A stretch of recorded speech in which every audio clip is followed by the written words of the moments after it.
There's a civil war going on in America right now, right under your nose, and you may not even realize it. أشهد أن لا إله إلا الله. The weapons being used aren't bullets, they're building permits. 279-acre land. So like you said, brother, masjid, homes, a total Muslim village. So we're still debating on the name, but it's going to be something Muslim name and a village attached to it, right? They're not just building houses, they're building a beachhead for Islamic conquest in the heart of Texas. Epic City, which stands for East Plano Islamic Center, is a 279-acre development outside Dallas. Of the streets, Khalid ibn al-Walid, Tariq bin Ziyad, like all the great conquerors. Like people need to Google those conquerors and know like what are we made of. Yeah, like Islamophobes, they're burning, bro.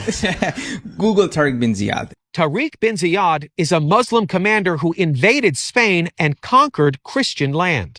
And they want to name American streets after him. Here they are bragging again about a legal ordinance forcing 75% of homeowners' fees to support Masjid, the mosque, knowing Christians won't want any part of it. So that service fee will put there 75% of the service fee you're paying goes to the masjid. So they would automatically not want to come. Automatically, if you are a practicing Christian, I would advise you, why help the Muslims, you know? Wake up, America. Sharia supporting Muslims are in the U.S. telling you to your face, you're not welcome. It's the blueprint for a parallel Islamic society. School children will adhere to strict Islamic dress code and gender segregation. Listen to these children chanting for the destruction of Israel. This isn't education, it's indoctrination.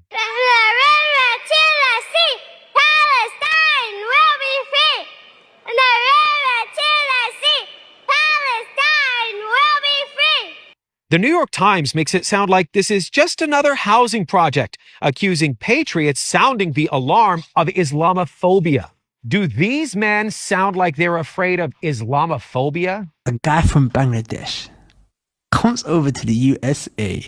Starts naming streets. Starts naming streets after Islamic It's unbelievable. conquerors. I cannot sometimes even believe it. It's unbelievable what Allah can do for you. The what's called verbal manifestations. If you keep saying something to someone, they'll become like that. If you keep telling someone they're a villain, they'll become a villain.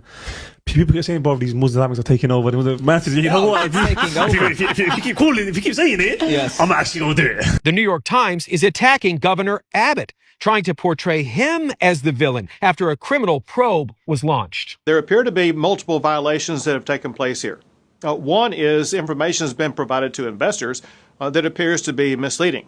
Another is they appear to be in violation of fair housing laws.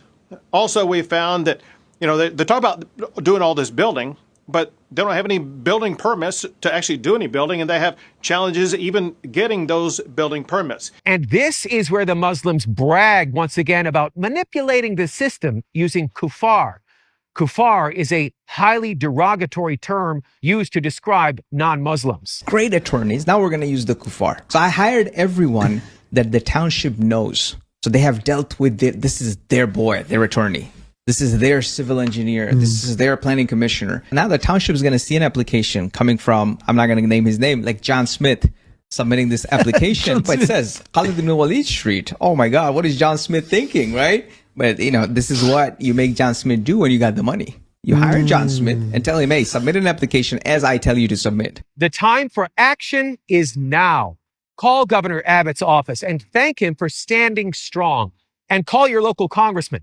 Today, it's Josephine, Texas. But your town could be next. From Israel, for the Real Life Network, I'm Daniel Cohen.